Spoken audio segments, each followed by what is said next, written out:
السلام علیکم، welcome you all to learners academy. I am Rida Bashir اور آج ہم ڈسکس کریں گے فورینزک سائیکالوجی۔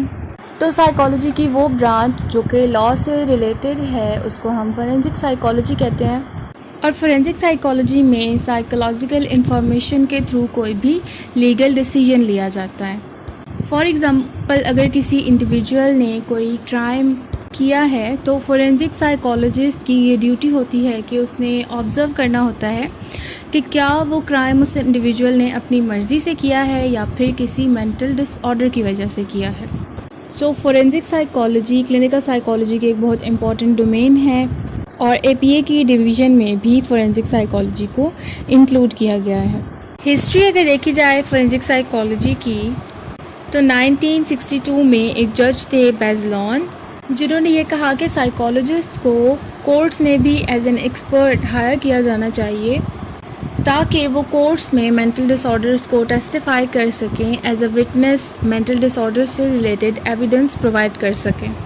تو اس کے بعد پھر سائیکالوجسٹ نے کرمنل، سول اور فیملی ایشوز کو لیگل سسٹم کے تھرو بھی ڈیل کرنا شروع کیا۔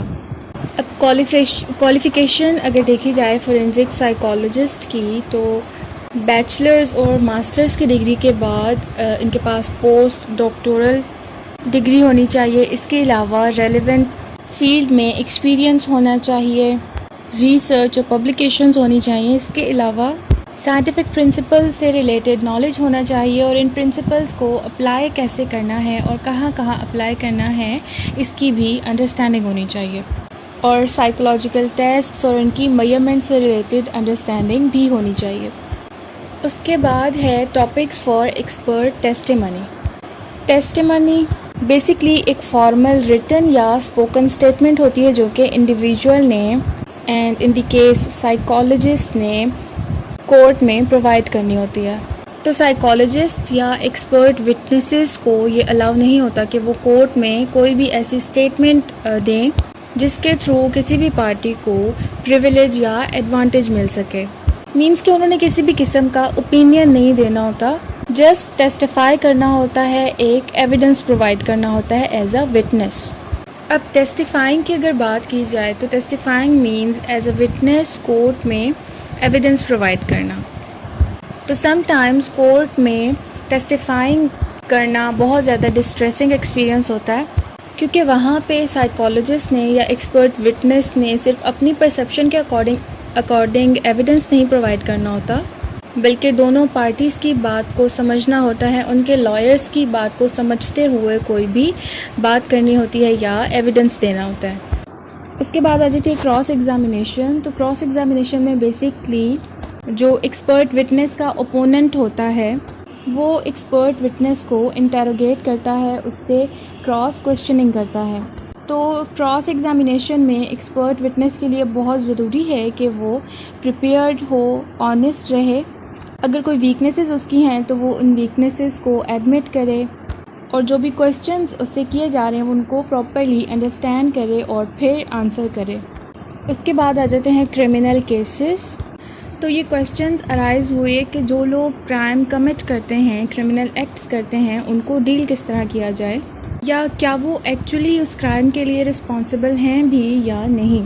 فار ایگزامپل، اگر ایک انڈیویجول نے کرائم کمٹ کیا بٹ اس ٹائم پہ وہ ڈسٹرب تھا، جس ڈسٹربنس کی وجہ سے اس نے یہ ایکٹ کیا ہے، تو کیا پھر بھی اس کو پنش کیا جائے گا یا نہیں۔ تو اس کے لیے ایک سسٹم بنایا گیا ہے، دیٹ از انسینٹی پلی، جس کو انسینٹی ڈیفینس یا مینٹل ڈس آرڈر ڈیفینس بھی کہا جاتا ہے، جس کے اکارڈنگ اگر تو individual at the time of crime, means کہ جب وہ کرائم کر رہا تھا اس وقت پہ وہ اپنے ہوش و حواس میں تھا تو اس کو اوبویسلی پنش کیا جائے گا، بٹ ایک ایسا انڈیویجول جو کہ انسین ہے یا کسی بھی مینٹل ڈسٹربنس کی وجہ سے اس سے کرائم کمٹ ہوا ہے تو اس کو پنشمنٹ کے بجائے ٹریٹمنٹ پرووائڈ کیا جائے گا۔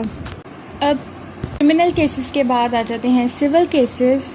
تو فورینسک سائیکالوجسٹ کرمنل کیسز کے علاوہ بہت سے سول کیسز کو بھی ڈیل کرتے ہیں۔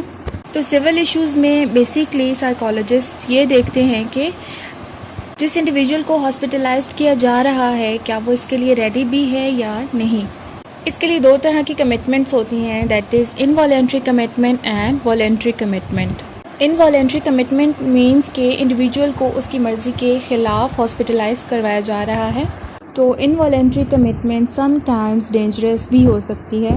اور جو سیکنڈ ٹائپ ہے کمٹمنٹ کی وہ ہے والنٹری کمٹمنٹ، مینس کہ انڈیویجول خود ہاسپٹلائز ہونا چاہتا ہے۔ اس کے علاوہ forensic psychologist different domestic issues کو بھی ہینڈل کرتے ہیں، لائک چائلڈ کسٹڈی ڈسپیوٹس ہیں، چائلڈ ابیوز کیسز ہیں، یا پھر پیرنٹل فٹنس یا وزیٹیشن رائٹس ہیں، تو ان ایشوز کو بھی فورینزک سائیکالوجسٹ ڈیل کرتے ہیں۔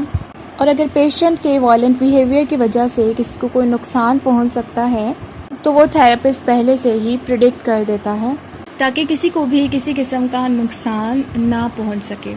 اس کے بعد آ جاتا ہے کنسلٹیشن، تو یہ بھی فورینزک سائیکالوجسٹ کی ایک کامن ایکٹیویٹی ہے۔ تو as a consultant psychologist jury selection process میں اٹارنیز کو ہیلپ کرتے ہیں۔ اس کے علاوہ فورینزک سائیکالوجسٹ وٹنس پریپریشن میں بھی ہیلپ کرتے ہیں۔ ہیلپ ڈزنٹ مین کہ وٹنس پریپریشن کے تھرو جو فیکٹس ہیں ٹیسٹیمنی کے جتنی بھی جو بھی سٹیٹمنٹس وغیرہ ہیں ان کو آلٹر کیا جائے، بلکہ وٹنسز کو ہیلپ کیا جاتا ہے کہ کس طرح سے وہ بہتر طریقے سے ٹیسٹیمنی کو کورٹ میں پریزنٹ کر سکتے ہیں۔